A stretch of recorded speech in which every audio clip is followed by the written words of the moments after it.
From a solar-powered shed in his backyard in Rockland County, New York, a man so nervous about his upcoming stand-up special taping that he's barely even talked about it. A man so concerned about the midterm elections he can barely even think about it. Ladies and gentlemen, your host, the always confident, charismatic, and super handsome Pete Dominic. All right, thank you very much, me. It is great to have you joining me here on the podcast. Yes, as I said, I'm headed out to tape a stand-up special in Utah. I'll be there Friday and Saturday night, and then I'm going to head over to my friend Peter Coyote's house and have a day with him. And then hopefully on Tuesday of next week, I'll be hanging out with maybe some of you on Tuesday of next week in Northern California around the San Mateo area. If you want to grab a drink with us, just email me, standupwithpete@gmail.com, and we'll confirm your reservation. A few of us are going to get together. Pete Coe, our friend Joby, my friend Jim, and who else will show up? We'd love to have you if you're in Northern California on Tuesday night, election night. You want to hang out with us? Watch it with us? I might even host a hangout from there. But nonetheless, who knows? One day at a time between now and next week. I have no idea how it's all going to go. I'm a wreck about it, but I have a hell of a show for you today. That I do, that I can tell you. Coming up, the great Tim Wise. I sat down with him for an hour this week. So awesome, so brilliant, so helpful, the way that he explains everything from affirmative action to what's at stake with the election and so much more.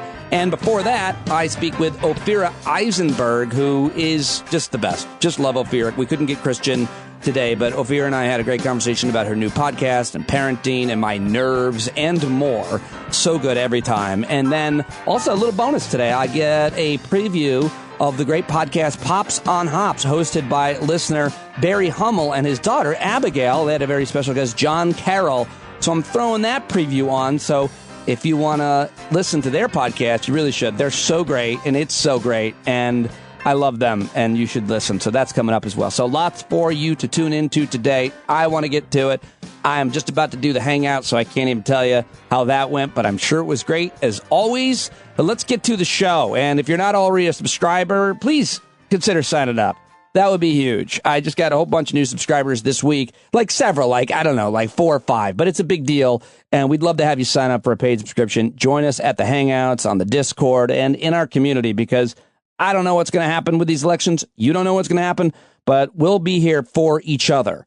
And we're all over the country. We're all over the world, really. And I've made so many new friends. I'm so grateful to this community. And no matter what happens next Tuesday, we'll have each other. That's I can guarantee. Okay, well, let's get to my first guest. Ophira Eisenberg, of course, is a hilarious stand-up comedian. She was the host of NPR's Ask Me Another. After 9 years and 260 episodes, that wrapped last year. We just touched on that a little bit. Her new show is on iHeartRadio, and it is so good. I've listened to all the episodes. It's called Parenting is a Joke. She talks to comedians who are parents, and it's really, really great. I can't recommend it more. You should follow her on Twitter and Instagram at Ophira E. If you ever get to see her performing live, telling stories, or doing stand-up, you will not regret it. Ladies and gentlemen, it's Ophira Eisenberg right now on stand-up. Ophira Eisenberg is here alone, and I'm happy to have her. Christian couldn't join us, and last week you couldn't join us, but I'm always happy to have the threesome or the one-on-one. It's always great, and you have a lot to say, because you have been doing everything. I do have a lot to say. You're everywhere, I feel. You're doing very well. You're very in demand, I feel.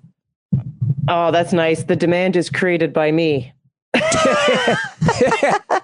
Well, you're both, you know, when your show at NPR ended, your back's up against the wall, and what are you going to do? And you've done everything you possibly can do. You've worked your ass off, and it's, you know, you're putting it all out there, and people are really picking up on, wow, Ophira's available to do this thing or wants to do this thing, and that's great. I'm very impressed.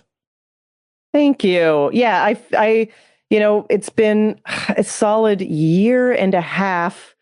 I feel like, you know, things started ramping up a few months ago. Obviously, also us responding to deciding that COVID is over by, just decision.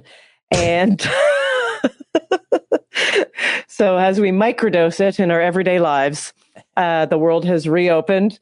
And but it's real. I don't know if you feel this way, Pete, but November, I feel like November people, it's not only like 1,000 million shows, music venues are crazy, but also everyone's like, it's finally my birthday party. And I'm throwing this kind of it is, if you want a social calendar, this is the month that it's happening. I don't remember it ever being like this before.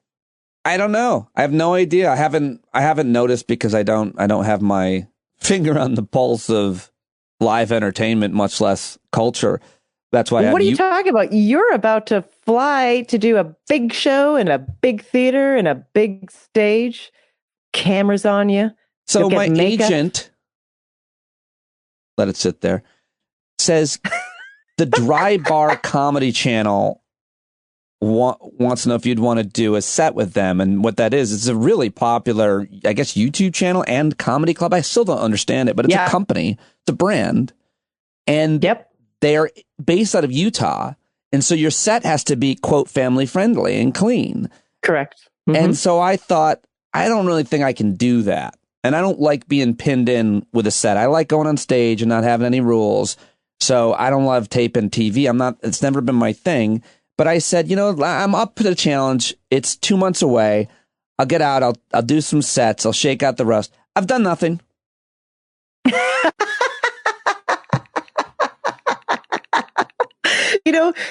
So exactly what you described is me all the time. 48 hours. I've done nothing. Someone asked me to do something which is like a little bit out of my, routine or day-to-day wheelhouse. They'll be like, hey, do you want to do a very specific show where you write material about nature? And you're like, it's 2 months down the line. And you're like, yeah, don't worry about it. I'm going to work on that for 20 minutes every day. And in 2 months, I'm going to have so much material. And then it's just like, you get up, you have a cup of coffee, you do your show, you have a daily show to do, you have a life you have to lead, you do all the responsibilities, you go to bed at night, and 2 months pass. You're like, oh yeah. Well, here we are. I'm a wreck. But, I'm a wreck because we're taping it. It's permanent. Sure. And I guess I didn't read the contract, of course. I guess I could be like, I don't want to air this if it's not great. It'll probably be pretty good, but I won't love the material that I'm doing. Some of it'll be old and it may have appeared somewhere in some other thing I've done just because I need it, because it's clean and it's there. And I just, who knows how it's going to go. I'm going to work on it. I've been doing a little bit, but in my mind, I haven't gone out and done sets much. I'm doing the John Oliver thing every weekend, but that's not. Yep. That's not this. That's energy and that's being in front of an audience. But I'm not doing any of even the material. So. All right. I'm not going to call this a therapy session, but I would just like to say, first of all, at a baseline, you're better than so many people at comedy. I don't know. I've watched the Dry Bar. There's a lot of really funny, great comics. I appreciate that. No. Good comics do Dry Bar. But I'm just saying in the world, like if you are questioning like how you fit in, you're already good. And I think your idea of like what might seem like a little bit, you're like, some of the stuff's going to be old. Some of the stuff's not going to be as well worked out. Like that's your idea, which is a great standard, but your standard is very high. And you doing not what you would consider maybe not your best it feels to you like 50% worse than what you in your mind's eye. Yeah. But to an audience, it might like come across as like 2%. Right. Like because you're already so good. Well, I appreciate you saying that. Just the material, the workout, right? It's like going to a gym preparing for a marathon. And I know those people that never train and then they run a marathon, and I know it happens all the time. What usually happens? They die. I'm gonna die. No, they do it. Sometimes they do amazing. Yeah, I will see. Talk to me. I'll talk to you next week. But the therapy you're giving me now is great, and also that what you're saying, your insights. And I think I'll probably call you like 17 times between now and Saturday if that's cool. Yeah, do it. Do it. Because what else do you have to do? Slow. 30 minutes. Talk slow. Yeah, right. I mean, because what do you really have going on besides? Wow, you've been everywhere. You were just up in Boston doing the storytelling, the moth thing, and I made fun of a blind person to you privately, and it wasn't funny. It wasn't funny. Well, the moth brings together all these people who to tell these personal stories from their lives, and there a lot of them are very funny. Every story has something funny within it, but not all of them are funny stories. They can be really heartbreaking stories.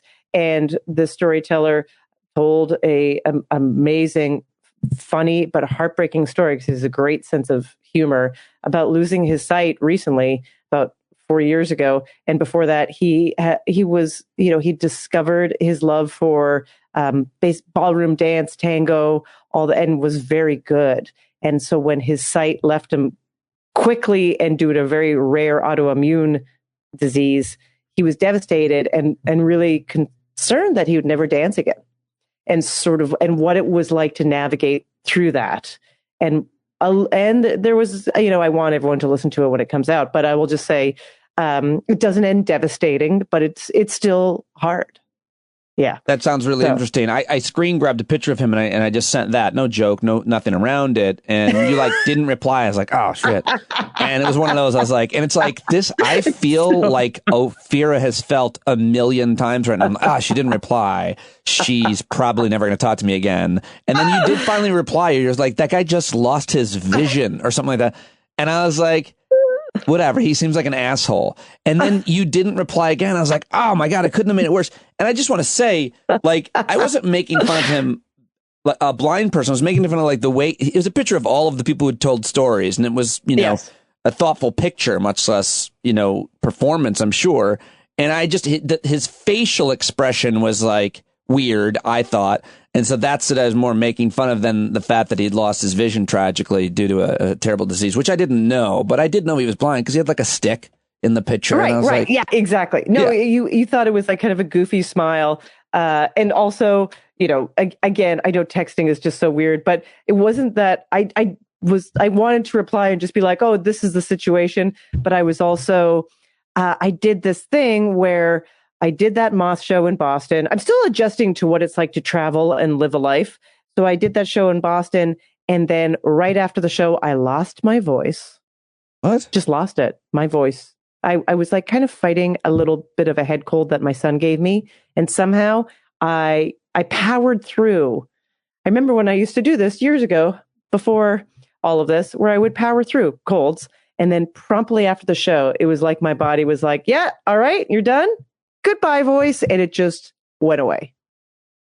And then the next day was my son's birthday and they were doing a little celebration at school. So I felt like, of course, I wanted to be there. So I booked myself a flight out of Boston at 7 a.m.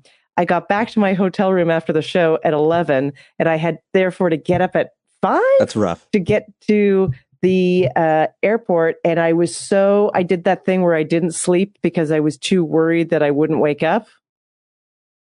That perfect combination. I mean, when you're coming down with something, I truly believe that's the one thing I don't know what the studies say, but if you don't have, been my experience, if you don't have enough sleep, you're more set, you're just going to get that much sicker. Rest is the answer, which is and you didn't. And so what happened? You got real sick?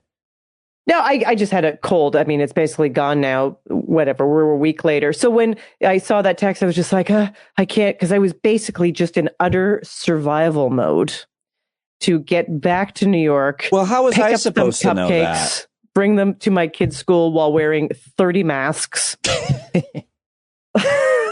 Well, how was I supposed to know that? You weren't. And how were you supposed to know that? And how was I supposed to know? I just thought the worst. I was like, she's never going to talk to me again because I made fun of this blind guy, even though it wasn't that he was blind. I mean, technically. And then, I did something. I went on Friday night. I had a hoarse voice, and I went and performed because I didn't really have any other symptoms. And I actually emailed the booker. I've never done this, and said, listen, I have a little bit of a cold. Right now, I have a hoarse voice. I can make it through my set, but I don't want to make anyone feel uncomfortable. I will mask up in between talking on the microphone, but just wanted to check in, do you want me to cancel? because I was in this climate. I was kind of unsure what to do. No, it's interesting It's a very interesting thing, and I think everybody can relate to this. I voted early today. Let that just sit there. Yeah. Let that. Okay. And that's my I thing have today. my ballot ready to go. My new bit. And there were a lot of people there, close quarters, inside. And, one guy was coughing. And I thought in this new climate, I think that if you do have an overt cold, I think we can now mask up. I think you should, if you're out there and you're sick, you probably should mask up. I'm not making any new laws, but in terms of cultural norms, it's 100%. It works. I mean, 100%. it's not 100%, obviously, but it's a thoughtful thing to do. You're only going to be in there for 20 minutes. This guy was hacking. I was like, really? Huh? You have to be here? Yeah. No, actually, for the first time, obviously I've had COVID a couple times, but I couldn't really go out. So I didn't go out. So I didn't get in public. But having a cold, I was like, oh, I have something to protect people with. I have a mask. Yeah, it's a thoughtful thing. In your case, it's the other way around, like putting it out there. What did he say, or she? They said it's fine. Like, that's fine. Mask up. Totally understand. They're like, my staff has colds. This happens now. Did you test negative for COVID? I was like, yeah, I did. They're like, yeah, as long as you think you're okay, I would appreciate it. Great. I like it. I like right. that you did that. It's an interesting thing to suggest as well as mine. I think how we are gonna let people know. I got on stage and I was like, hey, everybody, with this hoarse voice. And I felt like I had to address it as well. And I was concerned. So what are your choices? First choice, which is now almost hacked, to be like, hey, it's COVID. That would be the hack thing to do, right? Ha ha ha. And then I go, no, it's just a cold. But even if I said just a cold, would people just look at me and go, what are you doing? Well, if you really want to be, very, very cutting edge, say RSV, because that's the new one.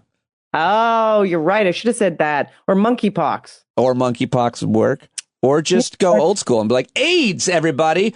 AIDS. Can't wait for my next cold. I've got 5 minutes. Well, I can't wait for, how about this for a segue? The next episode of your podcast. I've now listened to all of them. I am legitimately, I'm ready to say this out loud. You and I are really close. I'm as close to you as I am any other comic now in my life. And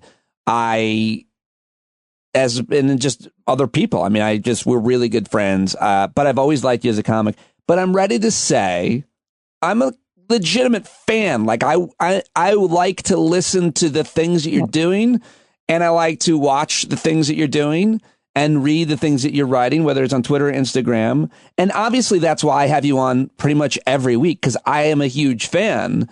But I just want to say it even more overtly, because every episode, granted, you get great guests, but you are just the best host. So good and so vulnerable on the issue of parenting, and obviously funny.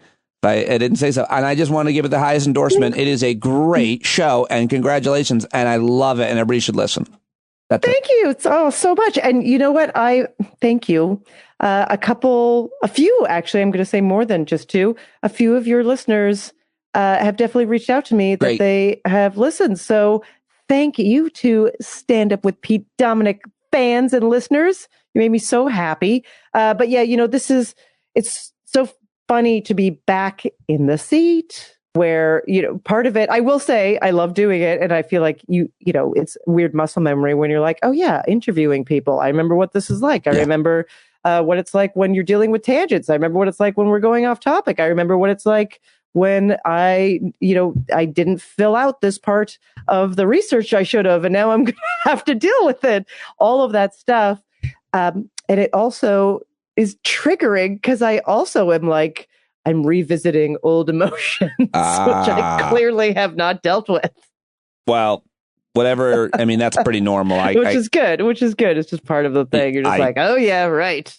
Completely relate to it. And I think it's totally natural, normal, but it's going great. I love it. I love all 3 episodes. Well, how many are there? 3. Our 4th one will come out this next Tuesday. Yeah. And Roy Wood is probably one of my favorite stand-up comics, and Jesse Klein is hilarious. So I think my favorite was the Catherine Reitman one. You guys both being Canadian and talking about kids and sports and mindful sports, and I learned a lot of different perspectives. And it's really, I think, even if you're not a parent, it's interesting to hear about what today's parents are thinking, going through, dealing with in this world that we're in. And you give us a really great perspective. And I'm not sure, I don't know, it's interesting to listen to you talking to women, moms, and then so far one dad, and how that's a different conversation. I loved it. Loving it. Yeah, Great. and I feel like you probably don't get asked this either, but I don't know if you remember with the Roy Wood interview, one of the things all women get asked if they are career women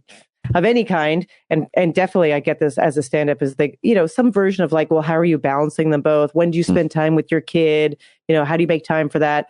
And so I asked that of Roy, because he's on sets, he's doing live comedy, he's doing huge amounts of work. And he said, no one's ever asked me that. Yeah, but it's not a thing men get asked because we're not seen as trying to balance. We're not seen as making the time with the kids as much of a priority as women are. We're seen, to be out working, making money and stuff. But today's man, if you will, is trying to spend as much time as they can with their kids. I mean, I'm generalizing, and I'm also generalizing about yesterday's man, because my dad spent a ton of time with me, tons of time. We did everything together, and even when I was a teenager. But so we don't get asked that question. I think it's great. I love that you asked that. You should ask that in some way or another to all the dudes, because I mean, if you're having them on, I'm sure they're taking a pretty vital role in their kid's life. So almost everyone I know is, anytime I just talk to them as people, they're like, oh, well, even you, I'll just be like, hey, Pete, and you're like, I'm driving Ava to the gym, or I'm picking this one up here, or we're doing this thing tonight. You're always, you are the person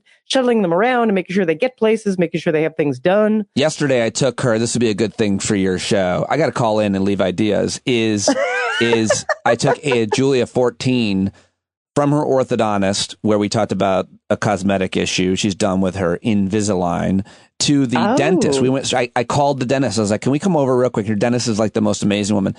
To basically, the dentist sat and convinced her that she really didn't think she should mess with this tooth that is almost perfect. And there's the tiniest gap that no one would even notice. I can't even explain it, but Jules is overthinking it. But I let her talk to the other adults, experts, both women, and they talked to her, and they convinced her not to do it at this point. And it was I was supposed to be working. I had a whole other afternoon planned, but we did this off, and it was so important to her.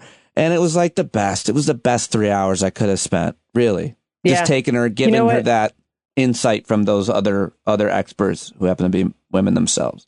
I think that's a good headline in general. I had a whole other afternoon planned. Yeah.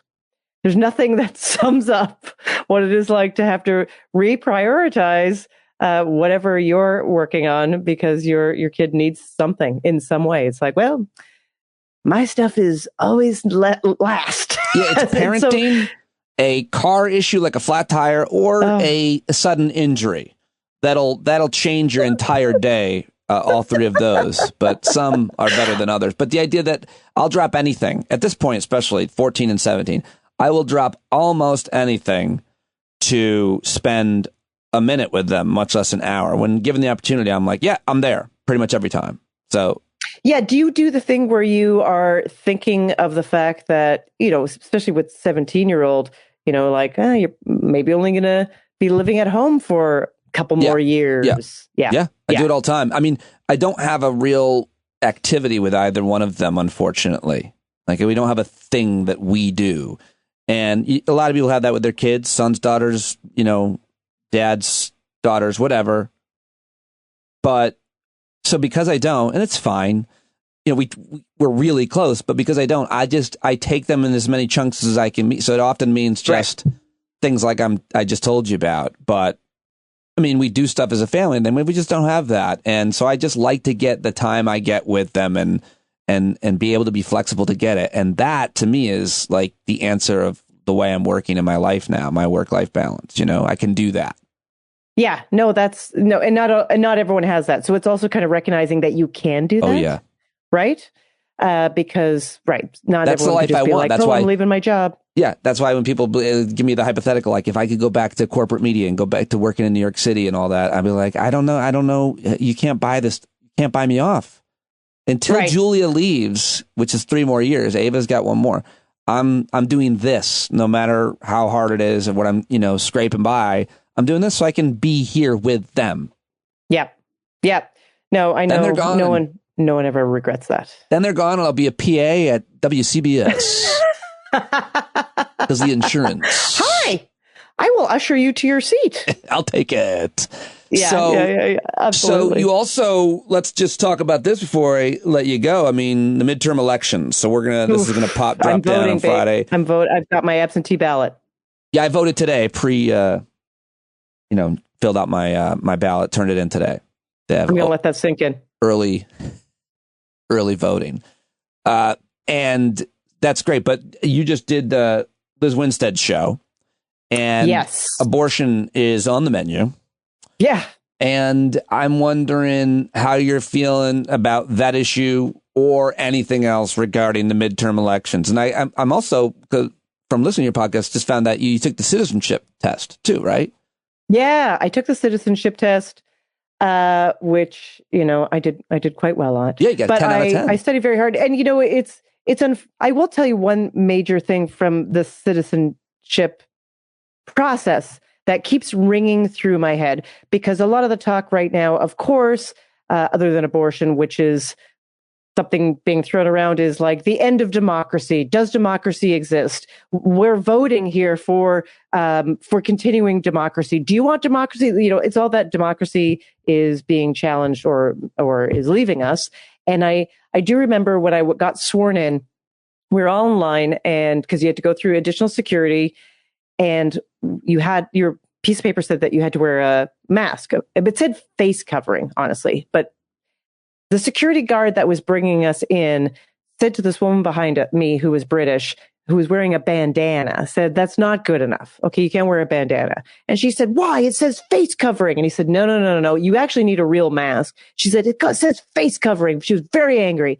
And he said, you just got to get a mask before you go up. I can't let you up there without a proper mask. And she said, well, where am I going to get one? And he said, just go across the street right there and buy one at the deli. And she yelled, fucking fascist regime, and went off to get one. Half an hour later, she is standing beside me in line as we are taking the Pledge of Allegiance together with her mask on. And I was looking at her going, no, this is a democracy, because if this was a fascist regime, you wouldn't be here. This is actually the true test and result of a democracy. You protested against something. You showed you could say whatever you want. You were still going to be part of it, but you had to conform to this very simple rule of public health that we've all agreed upon, because it is for, on a certain level, good for everyone. I was like, this is actually democracy. Well, in a fascist regime, a person who was there taking a citizenship test, who has to answer a bunch of questions, you have to go over a lot of obstacles to become a citizen. And, True. It's like you're applying to the country, unfortunately, is the process in a way. Like in a fascist regime, they would be like, listen, we don't want you anymore. Go. You don't get to be a citizen. You're being such an asshole at your citizenship test, which allows us the decision to decide, you're a dick. We don't want you. I mean, part of me was like, could she not join? Would that be okay with everybody? Yeah. And another part of me is like, this is how how lucky are you that this is how America works? That's a crazy story. That's a crazy story. You got to tell that one at all of your storytelling. Keep it going. That is fascinating. Well, so anyway, how are you feeling about the upcoming, just a few more days? America's going to have an interesting new look either way. I mean, I am hopeful. I know from, listening to a bunch of things, just seeing that some people are interpreting the polls as dire. Other people are interpreting the polls as not as bad as we think. I think actually listening to your show, I think what's really interesting is the ballot is quite long, and I really do hope people fill out the entire thing and take the time. That's part of the reason, actually, I went for absentee. I didn't know what my life was going to be like, so I didn't want to miss it. And I also wanted, since this is a big election for me and one of the early times in my life that I get to vote in this country, I wanted time with it. Good for you. Because I want to make sure I'm informed about all of not just the sexy top half. I don't want to be a voter like a sport, one of those sports fans that only show up for the playoffs. Right. I want to go through the whole thing, vote on all of the issues. I hope everyone does that all the way in. Everyone listening, all the way in, all the way to the very end. There's more questions. Turn it around. Yeah, our ballot was, mine was just the candidates, and then there was a referendum or a ballot issue, one issue. Yeah. But you live in New York City. Four of those. Yeah, there's about four more of those. Yeah, no, that's all very responsible. All very responsible of you. But I will tell you, I have a friend from Canada that is visiting. She hasn't been to New York since probably 5 years. She's coming with her 10-year-old. And she was like, I'm kind of busy. I want to see you. What are you doing on November 8th? And I was like, well, that's election day. So, I will have voted, but people are going to be voting. And I said to her, are you sure you want to come that week? Or do you want to get flight insurance? Yeah. Is there anything about civil unrest in the flight insurance? Yeah, I know. I'm going to be you're giving me anxiety because I'm going to be in California. Yeah. So, I don't think it will. I say this. I don't think it will come to that. I think it will be an election as it should be. I am not pleased with the millions of ways that votes cannot be counted, and that, especially if you've had absentee ballot or you decide to pre-vote, it's like only one person can turn it in per family, or if someone is left-handed, they can only hand it in the day before, or just like all like myriad rules to try to. Sometimes I do get in the idea of big government. I'm like, can we just have an overriding federal system to jump in here and make a rule? But I don't want it to be the Supreme Court. Is that okay? Yeah. Yeah, it's scary. Now you've got me really concerned. I'm going to be out in California. They're going to cancel my flight. I'm going to have to drive back, but I'm going to have to go from California to New York. How many Gilead checkpoints are there going to be? Just Christian nationalist checkpoints all the way back. And they're like, well, sir, weren't you on MSNBC? They do a Google search on me. I'm screwed. I think I would love if someone said, wait a second, we can't let you through. Were you on MSNBC? That's like a commercial for MSNBC. Yeah. Sir, are you Rachel Maddow? No. I knew she was wearing a wig. I knew it. I am so happy for the podcast and all that you're doing. You're kicking butt, and I hope everybody goes and listens to it. Thank you for joining me here and being my friend. I will call you several times, even though you have no time to talk. I can't wait for your special. I know you're going to be amazing. I know it's going to be amazing. I'm going to cancel. And you know what? 1,000 comics have done great specials that are based on crowd work in the environment. So also, yeah. You're so good at that, mixing material with that. Yeah. I think that's the answer. All right. I think I might go. That made me feel better instantly, actually, if I'm allowed. Yeah, so many people have done that. That's like their entire thing. Okay, Ophira, thank you very much. You're the best, and I'm always happy when we talk. Me too. Thanks, Pete. All right, Ophira Eisenberg, everybody. Always awesome. Love her so much. Such a good friend. We talked for like a half an hour after that. She was really, really great. At Ophira E. Please go tell her you heard her on the show and that you appreciate when she joins. And now it's time to get to Tim Wise. Tim is one of the smartest people I know, period. And he is the author of so many books. He's an anti-racist speaker and speaks all over the country. I absolutely love following him on Twitter at Tim Jacob Wise. Support him on Patreon, on Medium. And here we go with the always brilliant, always passionate Tim Wise. Oh, yeah, there he is. Tim Wise. Been trying to get him on, but he's a very busy man, and I have him now, and I'm very thankful for you. You're the guy I want to talk to this week. Well, every week. Well, glad to be able to do it. It's not that I'm that busy, but I cracked the screen on my computer, and so we thought we couldn't do this, but it turns out my iPad does better, and it shows every pore on my face, which I'm not sure that's a good thing.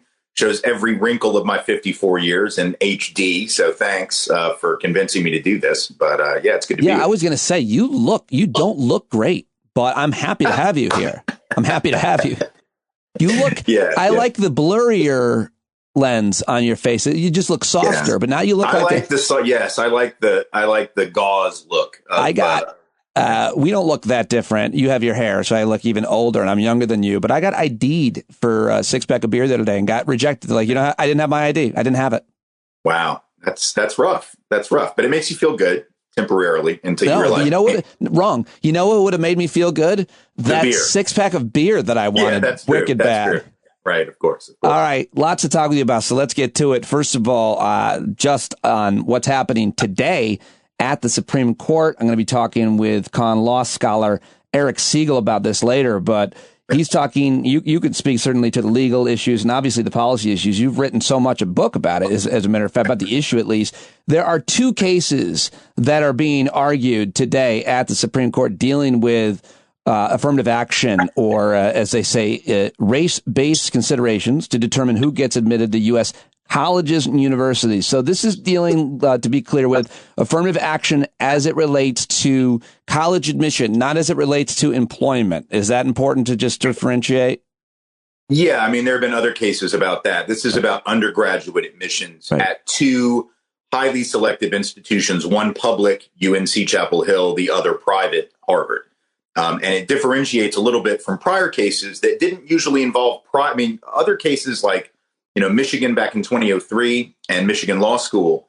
That's a selective public institution. University of Texas, there have been a couple of cases, so highly selective public school. This is really the first time that the anti-affirmative action folks have gone after race-conscious admissions in private institutions, because typically that's, private institutions are given more leeway in terms of what they're allowed to do. Generally, whether it's an employer or whether it's a school, especially. But they're now testing that theory. And the idea is they want to get rid of it in all of these spaces, public or private. So the arguments that are made, you've heard them all. You've been hearing them your whole career. You've argued against them. But basically, racial classifications are wrong. And the court has always said that racial classifications are invidious. Now, what am I reading? This is the Patrick Strawbridge saying this in his opening argument on behalf of the group Students for Fair Admissions. So you're here. You've heard these arguments. There are more. I'm not making them because you can make them and speak to them all. But what do you think about what you've heard so far and what generally is being made, is being argued in these cases? Well, just that argument alone, the idea that racial identification or classification has always been seen as invidious is just a lie. I mean, it's just historically inaccurate. When the 14th Amendment was passed, it was in the aftermath of that you had a number of race-conscious policies, which ended up then being overturned by the court several years later. There were several race-conscious policies where opportunities were being specifically directed toward the freedmen, toward those who had been formerly enslaved. They were obviously race specific because we know who had been enslaved and who had not been. And at least for several years, the court said that was okay. The problem was in 1883, the Supreme Court got rid of that. And what they said, it's fascinating how long white folks have been trying to claim that we're the real victims of reverse discrimination. 1883, Justice Joseph Bradley said in his opinion in that case that overturned all of these civil rights laws and race-specific things, he said that the time had come for the Negro to take the place of a mere citizen and no longer be the special favorite of the law. This is in 1883, y'all. So this is like literally less than 20 years after the end of the Civil War. Black folks have only been freed from bondage for 2 decades. And the court's like, yeah, enough of that. Like, y'all just need to just run the race with the rest of us and call it fair. So this is not new. This is a longstanding attack, longstanding presumption of white victimization. Anytime we try to move toward greater equality, white folks scream, that's unfair. Regardless of our history, regardless of the inequity that allowed institutions like UNC Chapel Hill to not even admit Black people until the early 1960s. Right? Institutions like Harvard, which actually were integrated well before that, but certainly have not done nearly enough to address their own legacy and history of exclusivity and racism. So it's this upside down sort of Alice in Wonderland world where the victims are the perpetrators and the perpetrators are the victims. It's fascinating. Yes. I mean, you see it play out in society and culture, on television and media right now all the time. And as a white, I'm aghast at it. And sometimes I want to argue with people and be like, I'm white. I don't feel that way. Why do you stop, arguing for me? But we're sticking here to this argument at the Supreme Court about affirmative action. You know what Clarence Thomas is going to say, or maybe you know what he said if you've been monitoring it. You've heard these arguments in the past. What are the conservative justices going to think here? Well, Thomas made a fundamentally dishonest argument already, just completely disingenuous, also very revealing about how miserable his time in college must have been. At one point, he said, what is the benefit of diversity exactly? I mean, parents don't send their kids to college to have a good time. They send them to learn chemistry. Well, okay, first of all, again, it tells us that he had a miserable time in college because he didn't learn chemistry either. That's why he became a lawyer, I guess. But in any event, the reality is colleges are not just places. This is what critics of affirmative action don't seem to get. Yeah. Whether they're hard right people or just average everyday folks who look at the test scores and go, oh, this person was more qualified. Why didn't they get in? Look, colleges are not reward centers for being really bright 17-year-olds. Colleges don't exist as like a trophy case for you. Like Harvard does not exist to reward the brightest 17-year-old SAT test takers.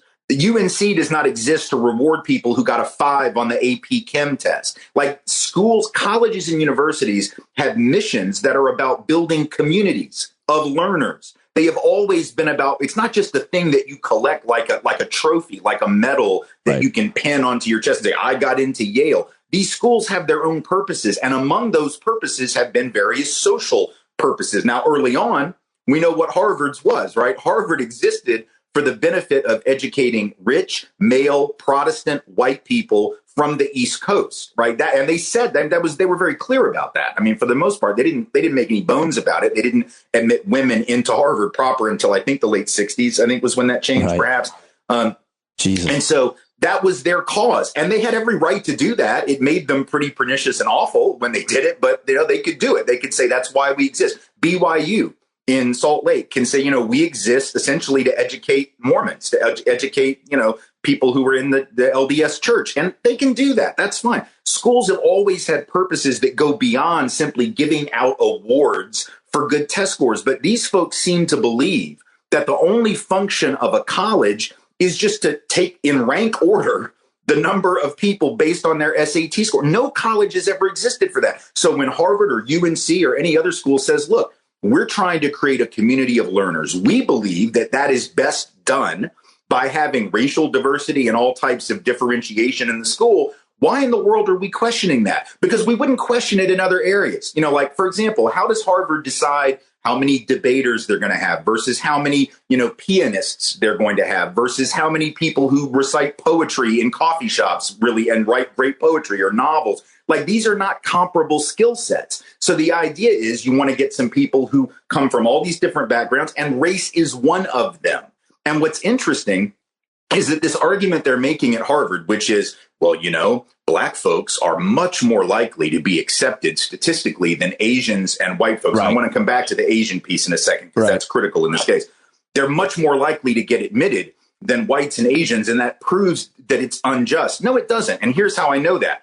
You want to know the biggest the biggest preference statistically at these elite schools is not about race. It's about geography. If you were from Utah, Alabama, Montana, or Wyoming, for instance, and you apply to one of these elite schools, you are 45 times more likely than a comparably qualified kid from California to be admitted. Interesting. 45 times more likely than someone who has the same qualifications or maybe even a little less, but is from California. Now, does that mean that kids in California are being the victims of horrible discrimination? There's some preference for Mormons from Provo? No, it's not that. You know what it is? It's real simple. It's called sample size. There are not a lot of applicants from Montana or from Wyoming or from Utah who meet those standards. And when they do, the school says, holy shit, I want that kid from the ranch background because that's sort of cool and we need somebody like that. Whereas California is a huge state with a lot of students who apply to those schools. So statistically, their odds of getting in are going to be lower. Well, the same thing is true with race. If you have a huge amount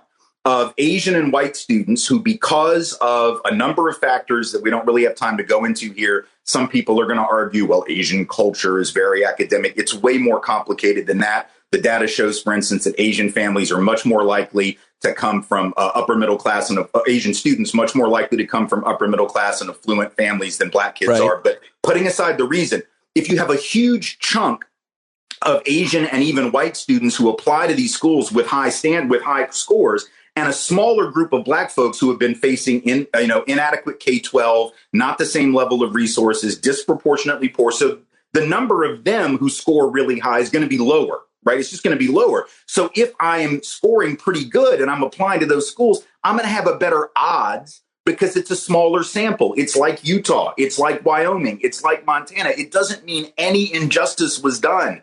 It means that the school is trying to have a diverse student body. And what's fascinating is that when you listen to the plaintiffs who are arguing that this is unfair, they are never arguing that the black students are unqualified. They're admitting that they're qualified. Right. What they're saying is, well, they tend to cluster in the bottom quartile of the class or the bottom quintile of the admitted students.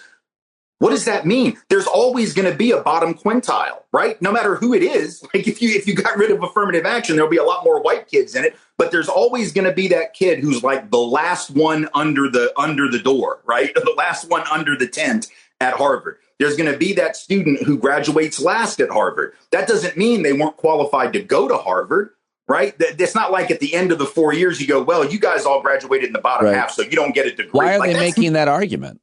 What? Why are they making that argument about where they graduated? Well, their argument is if the black kids are presumably in the bottom of the admitted students and the Asian kids are up here, there must be some unfairness going on because these kids obviously weren't as qualified. But that's dishonest on multiple levels. They are qualified. There's always going to be someone at the bottom of the admitted class, whether they're white, black, Asian, Latino, doesn't matter. There's going to be somebody who's in the top 10% of the admits and someone who's at the bottom. I remember, for instance, when my kids were applying to college in the last couple of years, you look at all the schools and they show you like what's the top quintile of SAT scores and then what's the bottom quintile. But the point is, those are all students who got in. Even the ones in the bottom quintile, the school said, you know what, we see something in you. We see something in you. Maybe you overcome adversity. Maybe you had various barriers and obstacles that you had to navigate that other students didn't. And as I've said before on your show, to get like a 1250 on the SAT, which will put you near the very bottom of the Harvard entering class, is still really good for most schools. Better than I did. Still very, very good for most schools. But if you get a 1250 on the SAT, and you went to a school that didn't have AP courses, or you came from a family that didn't have multiple incomes and any wealth to rely on, you didn't have the ability to pay for test prep, and you get a 1250 in spite of overcoming those obstacles, I would argue that's more impressive than somebody who gets a 1500 or a 1550 who had all those advantages. That's what colleges are asking to be allowed to consider, and what the court and the critics of affirmative action don't want to think about. And if you hamstring the ability of schools to think in that holistic way, then what we're going to end up with are entering classes that are just sort of rank order based on SAT, which is not going to make for very interesting college environments, regardless of what Clarence Thomas may believe. We're not just recruiting for Mensa at Princeton. Right? We're not just no. I mean, of course. I mean, it's like you could make all kinds of comparisons, but I will make the comparison between Spud Webb and Dominique Wilkins. Dominique Wilkins very tall, and Spud Webb is very short, and yet Spud Webb, and they're on the same team. Spud could dunk at 5'7", and that was more impressive to me than Dominique Wilkins, and that's why I had a poster of Spud Webb on my wall. And the point is, there was a place for both of them on that team. Good point. Like the idea was not, well, we just want the tall guys that can shatter the backboards.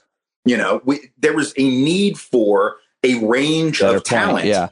And the same thing is true at Harvard and Yale. No one in this case is arguing that those black students aren't qualified. What they're saying is there's an unfairness because yesterday, David French, who I actually respect, Yeah. Never Trump conservative. I respect him a lot. I think he's a very thoughtful person. But in his newsletter, which he does for The Atlantic, he made this argument. He said, look, if you look at the black students in the bottom quartile, their odds of admission are the same as the Asian students who were in the top quartile.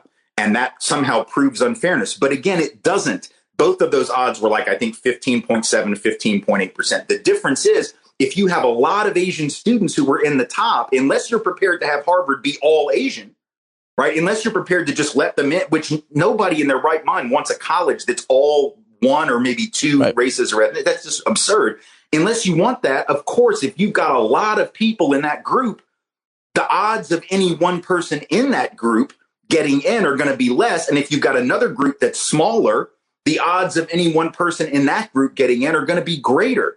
Again, it's the Utah versus California argument. It's like, if you're from Cambridge and Boston, I guarantee you that your odds of admission at Harvard are probably going to be less than the odds a lot of other places. Because if you're like a really top student in the Boston area, your parents tell you to apply to Harvard, like even if you don't want to go, right? So they're all going to send in an app to Harvard. All the kids that go to Dalton and prep schools in New York City, they're all going to apply to Columbia, even if they have no intention of going to Columbia. They're all going to apply to NYU, even if they want to get the hell away from mom and dad. So if you got all these kids from these really elite schools applying to the next door elite school, their odds are going to go down, as opposed to someone who's from Cheyenne, Wyoming, where it's like two people applying. It's just, it makes a lot of sense. I'm going to have to clip that out and share it with David French on Twitter. I'd love you guys to hash that out, because it makes obviously a tremendous amount of sense what you're saying. All right, give me the 2-minute clip for Twitter about these affirmative action cases. I want to put this out, Tim. So what do you think is the most important thing for people to know about these arguments today and how they will play out, what the outcome will be? Because it's just another Supreme Court decision that is going to create a lot of terrible problems, one could argue. But what do you think? Are you most concerned about how this is going to play out in real life? Well, the outcome, I think, is a foregone conclusion, given who's on the court now. I don't think there's any question that they're going to overturn their prior precedent from 2003, which allowed ongoing consideration of race. And the problem this is going to create is it is going to force colleges and universities, who are still going to value diversity and having representation of lots of different people, to have to come up with all kinds of other ways to do that.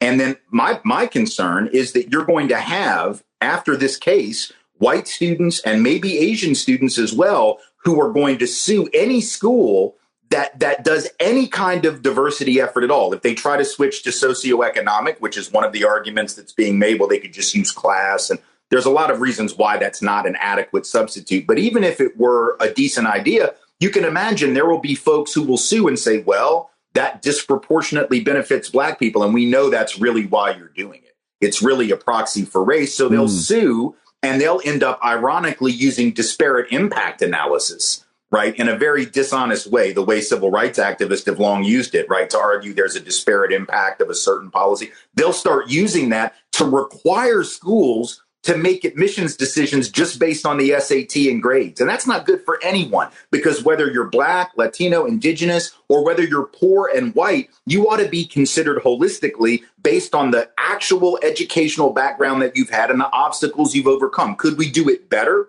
than affirmative action has been done historically? Oh, sure. There are a lot of schools that have used affirmative action as sort of a shortcut for doing equity and justice. None of them have done it perfectly, but there is no substitute being offered by the critics of affirmative action that can produce equity, that can produce fairness and excellence all at the same time at these institutions. And that's my biggest concern. Nailed it.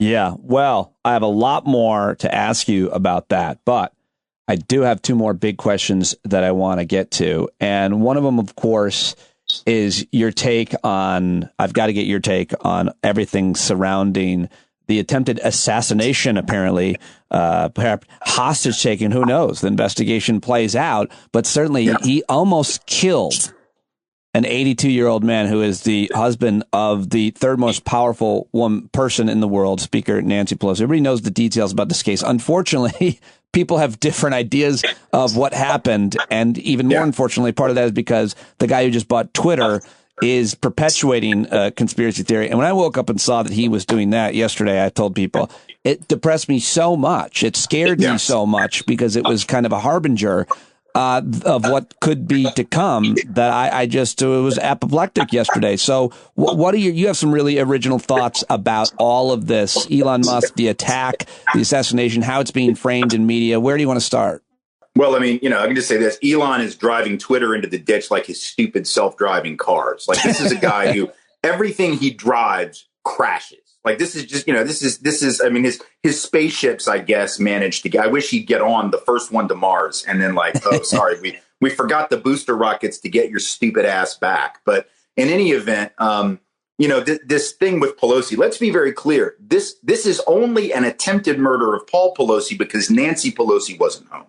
If he didn't go there to hit Paul Pelosi with a hammer, right? He went there to kill the Speaker of the House. And there are people on the right, Roger Stone, you expect it from him. You expect it from Alex Jones. You expect it from Steve Dinesh. But Dinesh, I mentioned this today. Dinesh D'Souza goes on Twitter and says, as a movie guy, which is hilarious because he's only a movie guy since 2009 or 2010, whenever it was he made that birther film about Obama, which basically he realized after that, like, holy shit, I can make $25 million based on the stupidity of my base. Like that, like he became a movie guy because there was money in it. And I've known Dinesh D'Souza since 1996. I've debated it 8 times. I used to debate him when he was just a regular Reagan Republican. And it was when Obama won and he saw the freak out on the far right that he realized, holy shit, there's money to be made just being a conspiracy theorist and an absolute con man. So it is all about grift for Dinesh D'Souza. And I know this because I remember after the last time we debated he and I standing at a Hilton in Minneapolis. We had just had a panel debate at University of Minnesota. And we're checking back into our hotel afterward. And I had to ask somebody at the front desk something. And he was standing there and he looks at me and he says, Tim, we really ought to think about taking this on the road next year and going to like all the Ivy League schools and debating. We could make a lot of money. And I just remember looking at him like, and I'm not trying to brag here because Dinesh is not a very good debater. I cleaned his clock 8 times in a row, but he didn't care because there was money to be made. Like it wasn't close. Yeah, like, no, it could have been like he could have been the Washington Generals or the fake wrestling guy who always loses. And he just didn't care. He could be the heel. He could lose every match, but he just wanted. Right. I mean, I should say this: there were a couple that I guess were technically ties because it was like no real clash and it's sort of boring. But every time, like there were people on his side that came up to him at the University of Oregon. They were like, "Why do you do this?" And he said, "Well, I feel I need to represent the right on campuses." They were like, "Please don't." Like that was literally their response. So, but he didn't care because to him, it's like we could charge a ton of money, he didn't care about that. Yeah. And so when he tweets out yesterday, this thing about as a movie guy, this is like a plot from a movie. And he's trying to argue that Paul Pelosi was on flagrante with somebody, some prostitute, I suppose. And that was why he was in his thing. I mean, he's the perfect person to look at. And I thank you for sharing that personal moment that you had. A lot of people would just be like, it was a private conversation. I'm like, no, I've been outing people like that my entire career. If someone says some shit like that to me, I'm going to go say it. Because the standard you walk past is the standard you accept. I mean, if you're going to say that shit off the air, then I'm going to take a lot of consideration to decide whether or not to share that, on the air. But, I mean, he's a con artist. This is why he ended up for like a year and a half. He was the president of a university. And by university, I mean a college that's located in the Empire State Building.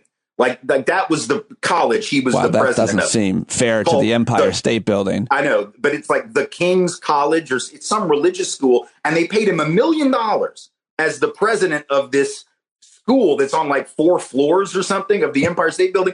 That basically so they could say they had this famous right winger as their president. This guy is all. But that's the whole point is if you come up with a narrative based on a few details that you have about a crime that occurred. And you could do this about JFK assassination, 9/11, the Iraq war, or in this case, Paul Pelosi being attacked. Anybody can do that. Anyone can do that. They can come up with a narrative. They can make a movie. And that's what they've been doing overwhelmingly on the right for years and years and years. How do we possibly combat that? Because it doesn't matter if you're right or left. I used to think that you would there's an investigation. The police, who I don't trust, are doing it. The journalists, many of which I don't trust, are doing it. But at some point, there are people that are whose job it is to do an investigation, to ask the questions. And some people make a really good living being credible investigators. And I'm not investigating this case. I wasn't there. And so I'm going to take whatever details there are, and I'm going to wait until an investigation concludes, because you're not even allowed to report half the shit because you're conducting an investigation that would compromise it and you wouldn't get the bad guys. Right. How do we combat that? Well, there's no way to combat the misinformation itself from being spread, because we live in an era where you can spread it at the push of a button, and as the saying goes, a lie can travel halfway around the world while the truth is still pulling on its boots, or whatever the saying is. But what we can do, and what we need to expect, is that real media. I'm not talking about the shit your uncle says on Facebook. I'm not talking about the TikTok stream, and I don't mean to harsh on TikTok, but that's not real news. I mean, that's people with an opinion that may or may not be true or accurate. But I'm talking about real journalists who we're supposed to be looking to for information, have got to stop this nonsense of giving these people on the right a platform to spew their nonsense and then sitting back and acting like, well, that's one opinion, let's hear the other side. No.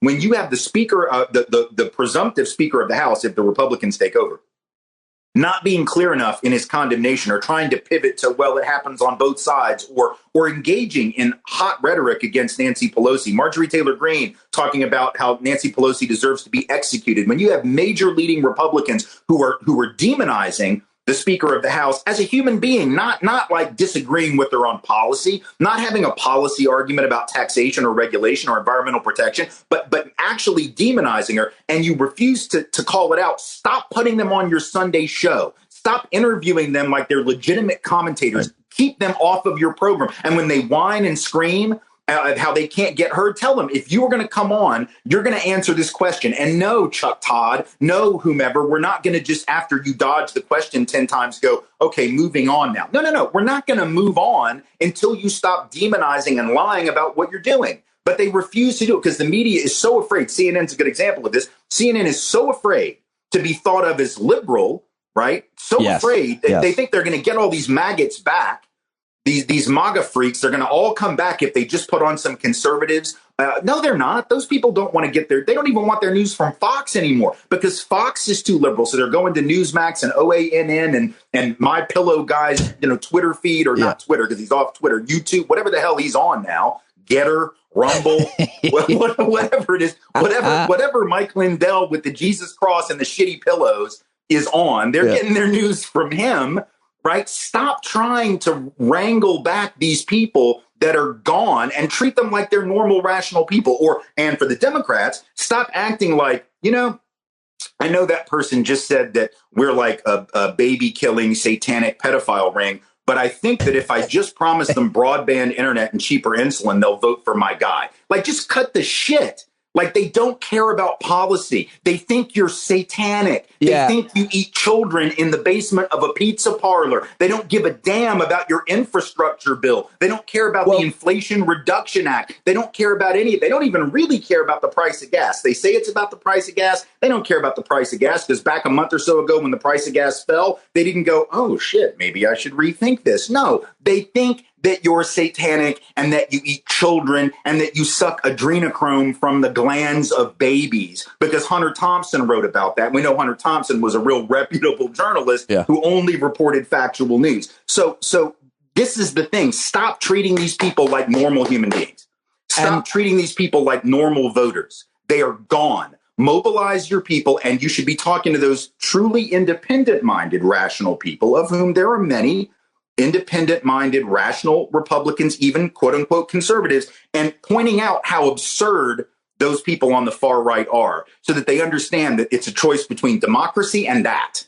It's a choice between democracy and that. Yeah, you tweeted, MAGA Republicans are people who think drag queens and library books are a bigger threat to children than poverty, unaffordable insulin, and the climate crisis. And we could go on and on and on about the concerns. I mean, you just really just touched on it a lot, but that's where we're at, leading us to the midterm elections, which should be a real predictor of, obviously, of where we are at and where we are going. Do you see anything? I mean, do you pay attention much to the polls? Because I feel like turnout, which we're starting to see with the, pre-voting absentee and so on, I think that matters a lot. Turnout is really the only thing that matters. But beyond that, it matters how those votes are counted. In my state, in New York, there are already some shenanigans with Republicans who are scanning the absentee ballots or trying to make things harder in so many different ways to grind the gears to a halt, and laws being changed. But where do you think,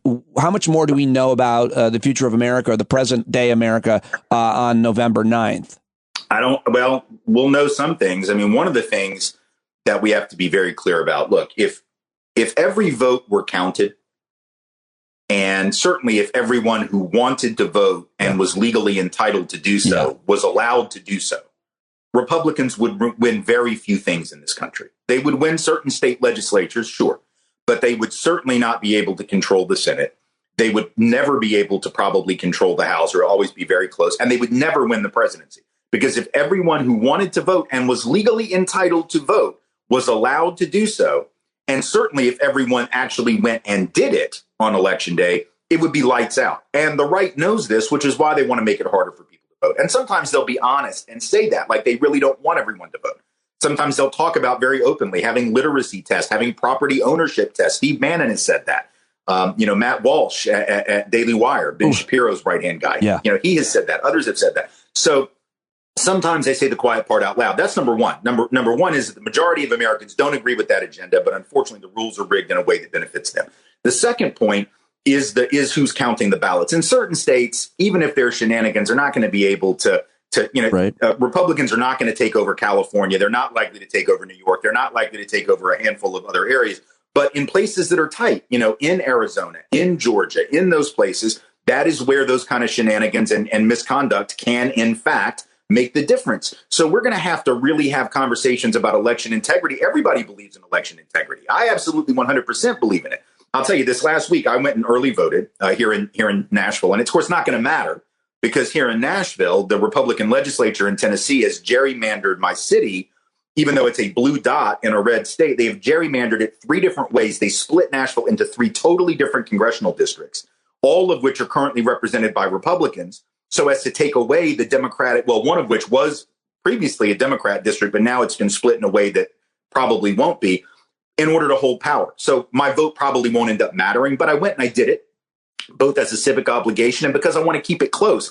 Myself and other progressives wanted to go out and vote for the woman who is running as a Democrat in that race because she's a fantastic progressive. And if she can get to, 45% of the vote, that'd be great. Right. But I'll tell you, the machines that I was voting on, I don't know how anyone could think you could cheat on this thing. There's like 4 different check places where you can very clearly see what you did. So the idea that these folks have, which someone's coming in with a Sharpie and they're making changes or the computer's flipping votes, I'm not saying it's not possible, but I'm telling you, this machine, which was not hooked to the internet, was not hooked to some Italian satellite or Chinese satellite or Iranian satellite or Elon Musk satellite. It's not connected to anything except like a plug in the wall, right? Seemed incredibly safe to me. I'd love to have hand counted ballots, but we'd have to have multiple layers of security for that. And we'd have to have a public that doesn't need the answer by 9 o'clock at night on election night. Right. I would love to be able to take the time and say, you know what?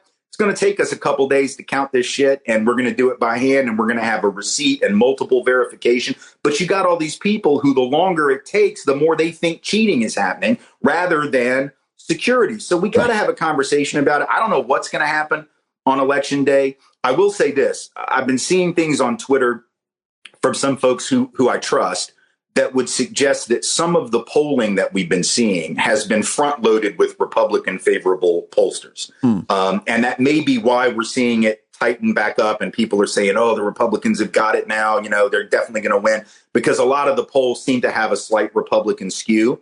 I don't know if that's true, but given the early voting and given some of what we've seen in the early voting, which seems to skew very heavily Democrat, in a lot of places, in Georgia, in state after state, I think there is a certain likelihood that if all those votes get counted, and that's a big if, that the Democrats could still obviously hold the Senate and maybe not hold the House, but not lose it by as much as I think people were predicting early on. So we'll see. But look, I learned in 2016, don't try to predict anything, right? Yeah. There's just no point. There's just no point in predicting it. For sure. And which is, but I know so many other people are just really struggling with a lot of fear and anxiety every day. It is. And then seeing this attempted assassination, like everything contributes, the Paul Pelosi thing contributes to more. And then Elon Musk. And then you're just like, it's really hard for people, I think, right now to think too far into the future. Are you dealing with that?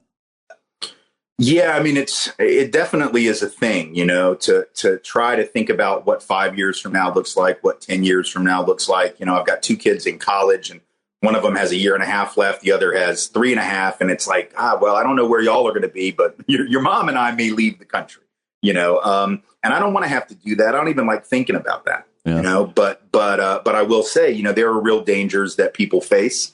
And we face those dangers, some of us every day, because of either our identity or who we are in the world and the work that we do.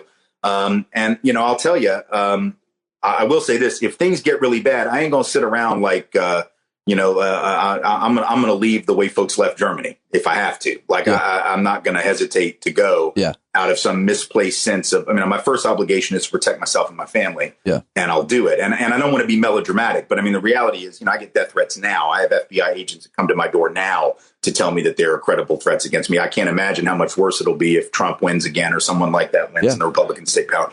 So all the options are on the table. There's no question about that. But at the same time, I think we have to double down on our commitment to multiracial democracy. And what that means is that for those of us who are in this fight, for example, you mentioned Twitter and Elon, it really concerns me how quickly people are leaving the platform. And I get it. Like, I understand nobody likes to be bullied. I don't like when the FBI agent comes to my door. I don't like when I get death threats. But if I were to fold up my tent and go home, so to speak, every time that it got a little hot, I would have left a long time ago. And it's not because I'm particularly courageous, right? It's actually because I'm a coward. I'm far too much of a coward to sit back and watch what happens if we fold. And when these people on Twitter are like, Elon Sagan, I've lost like 1,000 followers in the last 2 days. And it's not because people are mad at me, right? It's because people are just, a lot of people that follow me are just leaving the platform. What does that do exactly? You think Elon cares? Like, he'd be happy to fill it with other people. He'll be happy to charge, money to be on the platform and get whatever advertiser. And I think he'd be happy to run the whole thing into a ditch, frankly. I don't think that he really cares one way or the other. But the point is, when you leave, you cede the ground to the other side. It's like all these folks who were teachers who, in the wake of these awful laws in Florida and elsewhere that are saying what they can and can't talk about in class, are saying, well, I'll just quit, rather than have them tell me what to teach. Brilliant. You know what's going to happen? Now they're going to fill your job with some robot, right-wing robot, who doesn't mind lying to children, who doesn't mind lying about the history of racism, who doesn't mind avoiding discussion about LGBTQ folk altogether because they're biased against LGBTQ folk. So when you leave, who yells at the students for not being armed. Pussy! Right. So when you quit and you say you're doing it out of principle, I can't teach under these situations, then force them to fire you. Go in there, violate their stupid law, force them to fire you, and then take them to court for violating your freedom of speech. Because when you quit, you don't have a court case now. When you quit, you don't have a cause of action. If they would fire you, you could actually go to court. So these people are not heroes. I'm tired of these quitting teachers being held up as heroes, or people quitting Twitter like, oh, that was a heroic act. No. That was a silly, ridiculous thing that's going to allow the right to have even more of a voice on that platform. It's like, imagine the soldiers at Normandy, like, nah, I don't think I want to stay on the beach. There are Nazis here. Like, I admire anybody who can delete a social media account. I don't even know how that can be done. Like, my MySpace is still active. Like, why are you deleting your account? Just leave it up. I mean, do people really think that they're going to go through their archive and be like, hunt you down based on what you said in 2013? I mean, like, just leave it. Who's deleting their account and how are you doing it? I mean, my dad called me. It took 15 minutes to walk him through deleting his Apple TV account today. And the original ones, he said they went up $2. And I said, but Dad, what about Ted Lasso season 3? And my dad, 80 years old, yelled out loud at me. He goes, "See you later, Ted Lasso." And then that was the end of our conversation. What about Kanye, Tim Wise? Oh, dear God. What about all the anti-Semitism? How have you been feeling about that? Well, I've said some stuff on Twitter about it. I haven't been able to write much on Medium because my computer's messed up and I was lazy in October also. But what I've said is this, I think one thing I'm tired of is everyone who wants to defend Kanye trying to make it about his mental illness. And I actually want to talk about mental illness for a second with regard to that story and the Paul Pelosi thing. Yeah. I get Trevor Noah's compassion for Kanye and his concern about the fact that Kanye is, by his own admission, has mental illness. Although now I guess he thinks it was a Jew doctor who told him that, but he's actually perfectly healthy. Oh God. I hadn't heard that development. Yeah. But I get the compassion. I understand that. But two things are worth noting. Number one, most mentally ill people aren't this big of an asshole, actually. Right. They're not. I have anxiety disorder diagnosed, depression. That's a form of mental and emotional illness. I can be an asshole. I ain't that kind of asshole. Right. And I know plenty of people that are bipolar, even ones who don't take their meds, who aren't that big of an asshole. I am an asshole because of the things that people do and say to me, and I'm not defending it, but I'm not doing it because you're a woman or Hispanic or I'm not going after entire groups of people. But I am an asshole. we can all be assholes, right? Sure. We can all be, but if you're going to be an asshole, be indiscriminate about it. Like today, I'll be an asshole to you, and you might be in this group, but when he does that, that is not about mental illness, right? That is about being an asshole, and it is about the fact that he has been associating increasingly with other assholes. Now, I should point out, one thing that concerns me about the attacks on Kanye is how specific they are about only one set of his assholeness, right? Like, in other words, when he was just doing anti-blackness, which he's been doing for a minute, right? Like when he implied that slavery must have been some kind of choice, right? That's anti-blackness. When you shit on ancestors who fought to end enslavement, who didn't sit back and accept it, who fought it and often died, but you don't know that history because, as you told us all on whatever it was, your first or second album, you were a college dropout. Maybe you should have stayed in school. Maybe that would have helped. Or just read more. Or he admits he's never read a book, right? But we're going to listen to him. He admits that he's never read a book, and we're supposed to listen to him about social commentary. And so he hangs out with Candace Owens, and she makes, with Ben Shapiro's money, this movie attacking BLM and attacking George Floyd, repeating a false, scandalous, narrative about how he died of a fentanyl overdose. That was argued in court. The jury said that was bullshit. The experts for the state acknowledged it. Proved that was bullshit. But to Ben Shapiro, if he can and Candace Owens, if they can besmirch the memory of this dead black man murdered by a white cop, then by God, they'll do it. And Kanye's down with that. He goes to Fashion Week in Paris with the White Lives Matter shirt with Candace Owens. He comes here. And this wasn't reported nationally, but I wish it had been. He comes here with Candace Owens, who now lives in Nashville, because this has become the hub for right-wing fuckery, basically. Ugh. And they have a premiere of her documentary.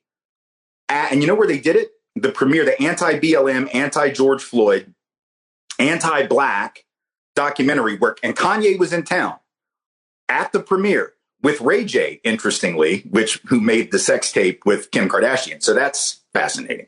They're at the premiere. You know where they did the premiere? They did the premiere in a theater in the spot where the Woolworths sit-ins in 1960 took place. Oh, God. And that Woolworths is now owned, that event space that they've created is now owned by Jason Aldean's wife's brother. So Jason Aldean, country music star, his brother-in-law. His wife is a known transphobe who says all this horrific transphobic stuff on social media. And her brother owns that spot now. And when he bought that spot, he told John Lewis, this is before John Lewis died, that he would honor the memory of the civil rights heroes who sanctified that space. And now what does he do? He rents it out so that Candace Owens, with Kanye in tow, using Ben Shapiro's money, can do a movie premiere there besmirching a movement that John Lewis supported before his death, and that we all know he supported before his death. Wow, I never heard. Has anybody ever done put all that together the way that you? Well, there was a guy. I heard about it because a guy on TikTok. I happened to see a video. Somebody sent me a clip of this guy on TikTok talking about it here locally. I hadn't heard it other than that. Yeah. But he, had evidence of it. It was proven that it was real. And so what does that tell you? What it tells me is that Kanye West has been engaged in this sort of performative anti-blackness. Yeah. And now the other day he says, white men are the most marginalized people in America. This is the kind of stuff that he's saying. And no one seemed to care when he was just being anti-black. Now that he's attacking Jews, everybody cares. And we should care. The problem is that we don't care enough when it's just attacking other black people, when it's dissing other people of color, when it's steeped in anti-blackness, we sort of let it slide. So I wish that weren't the case. Charles Blow had a great piece to this effect in the Times. I think it was yesterday that he tweeted out today about that sort of thing. And so my concern is that. And then secondly, that some people are trying to give him a pass because of that. Like some people are saying in response to that, and this is what he's saying. See, he's in all this trouble because he criticized Jews. It proves he was right about all that Jewish power. No, what it proves is that when you attack any subset of white people, they will rally around themselves and defend themselves. And if you attack other black people, we let it slide. It's not that Jews get too much regard. It's that black people get too little. It's not that Jews have too much power. It's that black people have too little power. But some people, have sort of said, we have to be in solidarity with Kanye West as a black person being attacked by this subgroup of white people. This is a guy who disrespects black people all the time. So I don't see any reason to stand in solidarity with him. I don't know a lot, but I generally draw the line at black people who are making it harder for other black people to vote.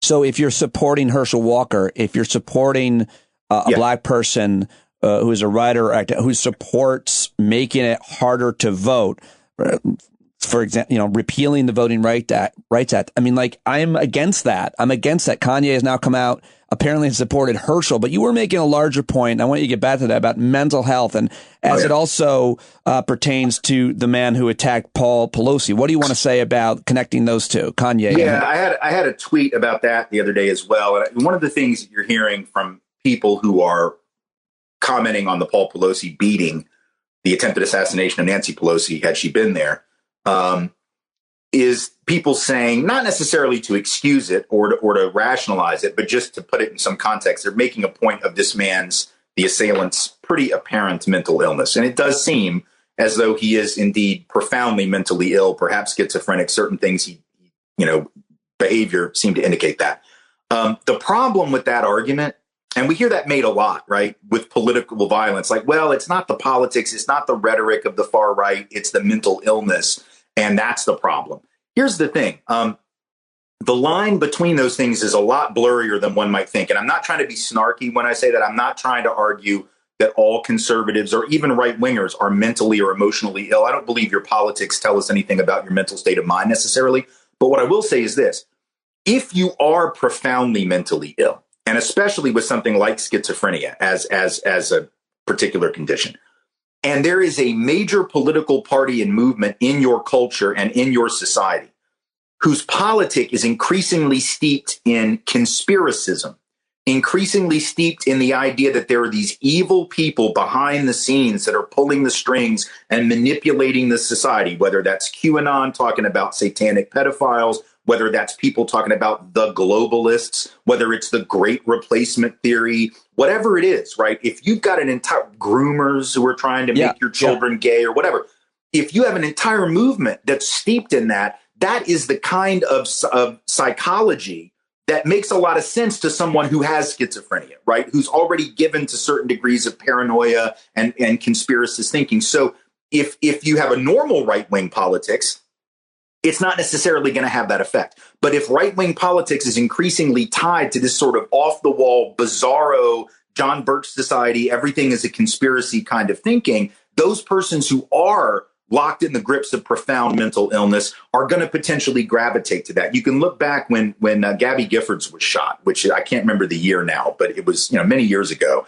And Jared Loughner, the young man that shot her, had never been overtly real political. He had started to say some things in the last year or so that sounded sort of reactionary, but he wasn't known as like a right-wing activist or gadfly or anything. But there's a reason why he would target her and not just some random politician. Also, Bill O'Reilly talked about Dr. Tiller night after night, and then Dr. Tiller, who is an abortion doctor, he was murdered at his clinic.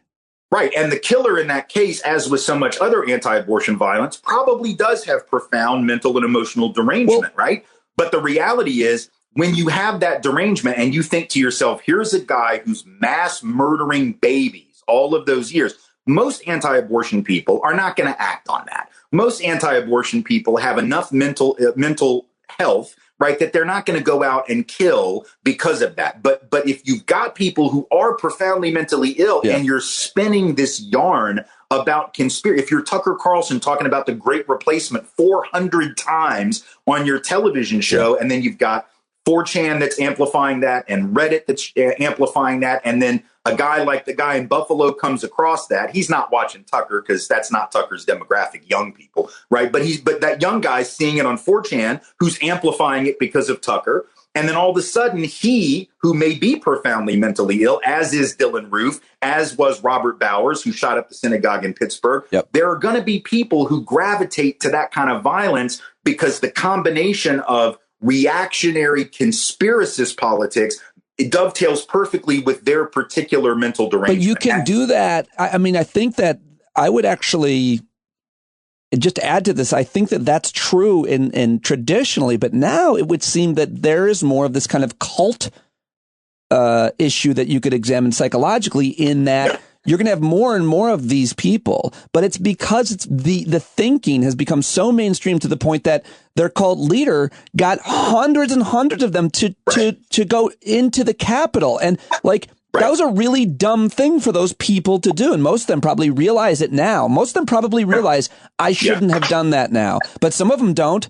And the reason is because the cult leader was the president of the United States. So it's like, it's really scaled up to a point, not only because of Trump's doing it, but Elon's doing it. So many people with huge followings have been given, quote, credibility in this way or not. And it's just not like it was even back when O'Reilly was the leader on Fox News, because you didn't have these other people who make him look like, nothing now.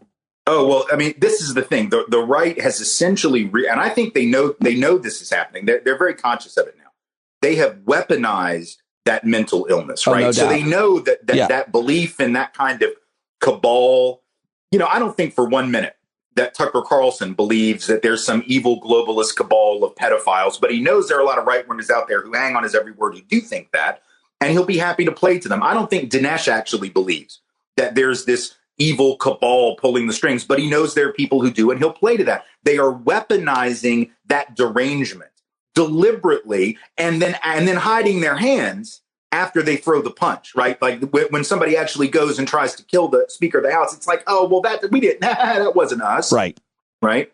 And so this is the thing. This is asymmetrical warfare in this country. You have one group of people that are preaching not only hate and division, but really encouraging violence directly or indirectly, knowing full well that their kind of thinking must by definition lead to violence. We've talked about this before. If you're a normal right winger and you're having a policy disagreement with me about immigration, it's not going to lead to violence. We're going to have a disagreement. It might get a little heated, but we're having a discussion fundamentally about what's best for the economy, or what's best for the country, or what's most fair, what's most compassionate. Fine. We can go our separate ways and we can agree to disagree.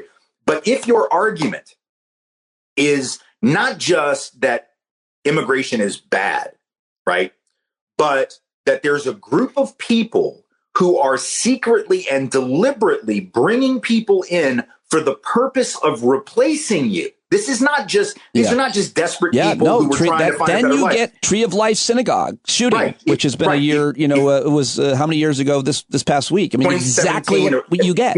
That's what they believe. That's what he believed.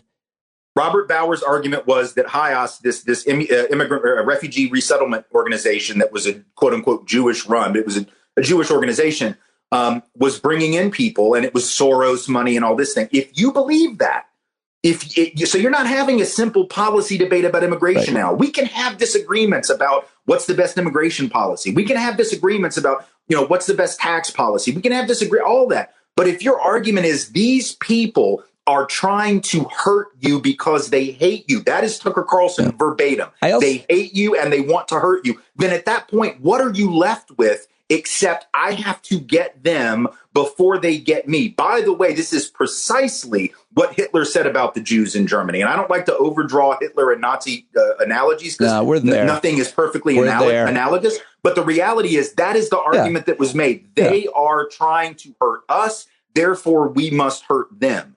This is the kind of rhetoric that can only lead to violence. There's nothing about it that's even remotely surprising. It's entirely predictable, which is why the mainstream media needs to hold these folks accountable by refusing to give them a platform until they fundamentally denounce that tendency within their own movement. And they won't do it. So fine, shut them out. Just shut them out entirely and let them all go play with Mike Lindell on whatever platform. Well, the other thing is that, you hear all of these different arguments and both sidesism and false, equivalencies and all that. But I feel like because it's not much to talk. Silence isn't a lot to talk about. But the fact that certain people haven't said anything about the attempted assassination on Speaker Pelosi it matters so much that Trump hasn't said anything. It matters so much that certain people have ignored it or paid very little attention to it. That says so much when you don't denounce a behavior or a person. I don't know how to cover that in media, but I think it's a really important point to be like, who hasn't said anything? This guy, these people. Right. And yet what he won't. And then you saw what Don Jr. sent out. He tweeted and shared. Even worse, it was even more like this is the most despicable person. So some nobody probably shared this picture of underwear and a hammer to make fun of, to support the conspiracy theory about Paul Pelosi. And then Trump shared that on Instagram, but then he just grabbed the photo and stole the person's words about it and made it seem like he wrote it on Twitter, which is like a cardinal sin for anybody to do on Twitter. If you or I did that, it would be like such an illegitimate thing to do. He just totally plagiarized somebody else's conspiracy theory. Just total fuckery. Like just plagiarized the most he plagiarized a conspiracy theory joke.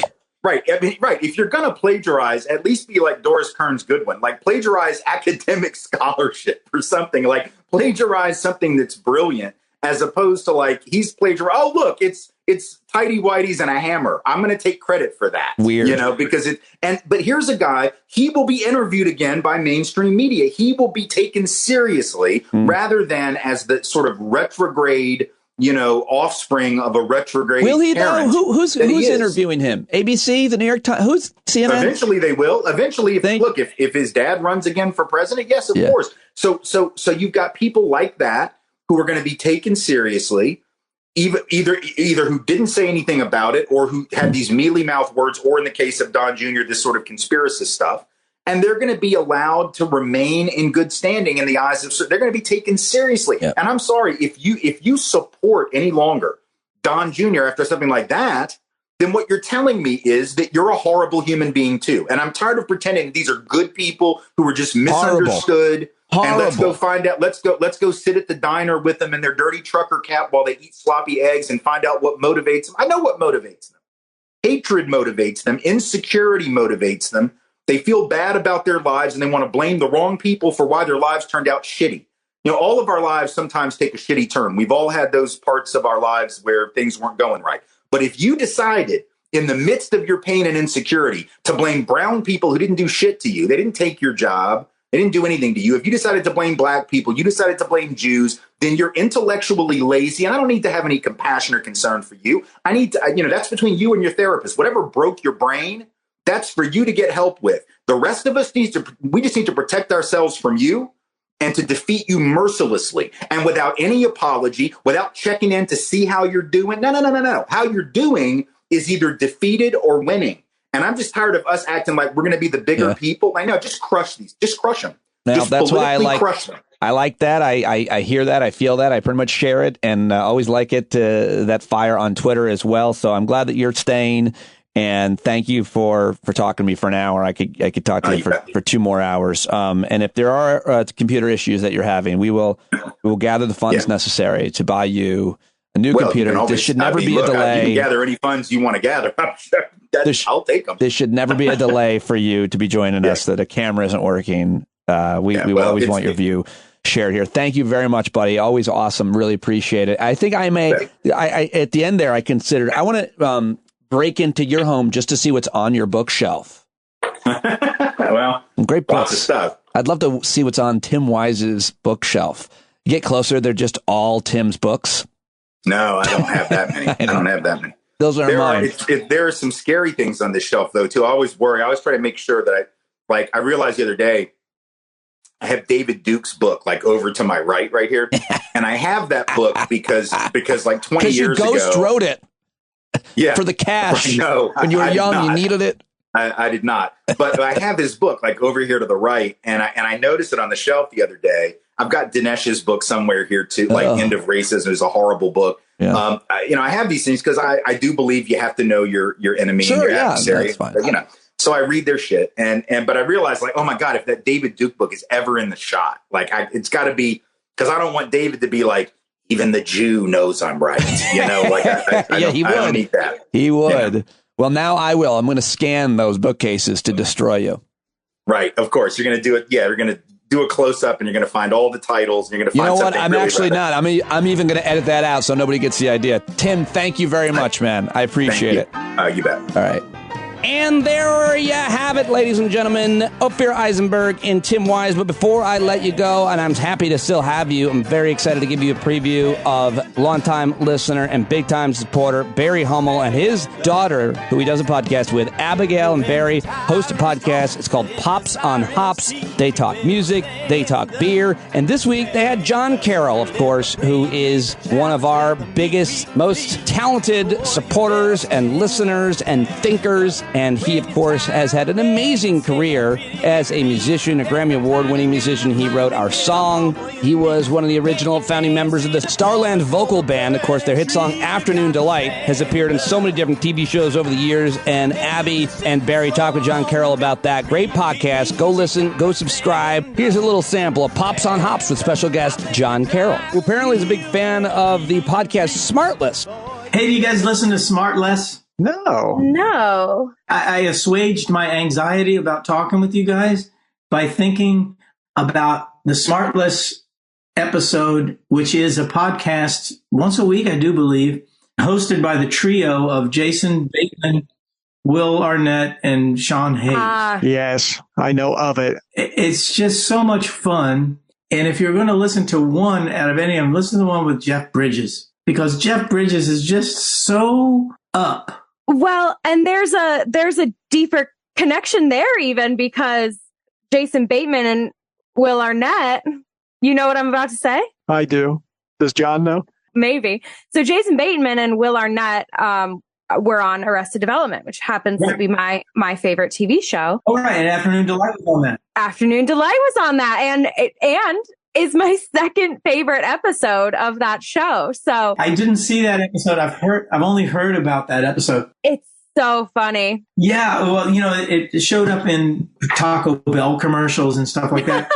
But my favorite usage was a Malcolm in the Middle episode where Mom and Pop are on their way out for the first time without the kids being minded at home. And of course they're always getting in trouble, and they're, it's 3 boys and they're crazy.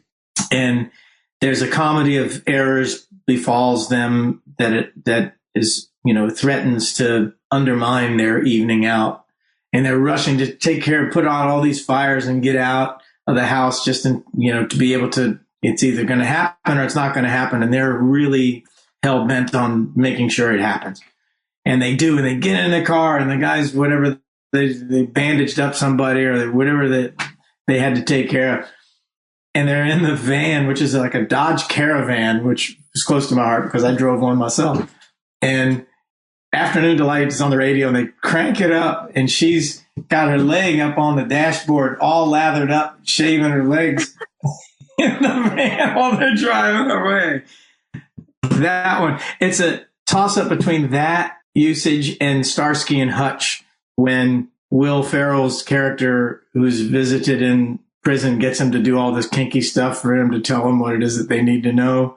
And the surveillance, the security camera gets back to the station where they're doing all this kinky, now do the dragon, because he wants them to do all this kinky stuff, And the guys at the station house take the videotape of that and put Afternoon Delight to it. That was pretty good, too. That's funny. I'm shocked you've never seen it, John. I actually, in preparation for this, I've never watched that TV show that Abigail referenced. Thank you for diluting my embarrassment. I haven't seen an entire episode of it. No, I watched it. Did you like it, Dad? I loved it. I watched it yesterday in preparation for this, so I'm one up on you. I did see it, and it is worth watching, John. Seriously. And then I will end on this. When you said Malcolm in the Middle, I don't know if Abigail reacted the way I did. Abigail appears in an episode of Malcolm in the Middle. Yes. Called Christmas Trees. She actually worked with Bryan Cranston all day on the set of Malcolm in the Middle when she was 7, 8. 7 or 8, yeah. So I don't remember. It's a pretty crazy thing that you brought up Malcolm in the Middle. So wow. I share a commonality with the song Afternoon Delight. You both have appeared on Malcolm in the Middle. We're on or on Malcolm in the Middle. Afternoon Delight is the new Kevin Bacon. Oh my gosh. Why have we never thought of this? 6 degrees of Afternoon Delight. All right, now that's really the end of the show. Thank you again, Ophira Eisenberg, of course, Tim Wise, and go listen to Abby and her dad, our good friend Barry Hummel, everybody, on his podcast. It's Pops on Hops. Go get it now. And hopefully I'll be here Monday. I have no idea about the show next week. I'm going to be traveling. I'm going to be searching for myself at Peter Coyote's home, doing a little Buddhism, a little relaxing maybe after the very stressful taping on Saturday night. Wish me luck, and I will keep you updated from Utah over the weekend and into next week in the election. We've got each other. You're never alone as long as you're part of our community here at Stand Up. Take it away, John Carroll. You can't see the forest for the burning trees. You got to stand up. Hey, you've been sitting so long, you got the creaky knees, you gotta stand up, stand up. I think you're driving wheels in leaking grease, boy, you better stand up, stand up. Well, there's a whole lot more of us who know what's right. They'll keep right on ignoring us if we keep sitting tight. You got to open up the window to let in some light. You gotta stand up, that's right. You got to rise up, you got to stand up, you got to stare the devil straight in the eye. We got to let him know it's his turn to go. See it clear when all you hear is a lie. So get up off of your butt, get down off of your fence. And even if it ain't a very friendly audience, well, they'll begin to listen when you start making sense. And you stand up, stand up. Point your rifle to defend your town. Just stand up, stand up. You know they can't deny you what you're laying down. Boy, you better stand up, stand up. Show your face of every color, yellow, black, red, and brown. She's the place where every lost child will finally be found. There's only one thing to do before we stand our ground, and that's stand up, stand up. Well, the founding fathers saw a land for all. They had to stand up. They had to stand up. They had a keen imagination for a crystal ball, drawing all the plans of a stand up. But all they had to go on was the time they were in, with other causes for laws, and since they weren't even sin, they knew that change was gonna come before the change could begin. They had to stand up. All right, they had to stand up. We got to stand up. We got to look the devil square in the eye. We gotta let him know it's his time to go, and make it clear when all we hear is a lie. Why you lying awake wondering where the money all went? It'll be the cost of freedom that'll go unspent. You can see him flee the scene of that experiment if you stand up. All right, we got to speak up, we got to reach up and raise your voice in every way you know how. Don't be toes up, you got show up. Ain't no better time to do it but now. No need to pledge allegiance to no wanton tribe. Rise up, show obedience to the voice inside. And listen well and it'll tell you not to run and hide. It says stand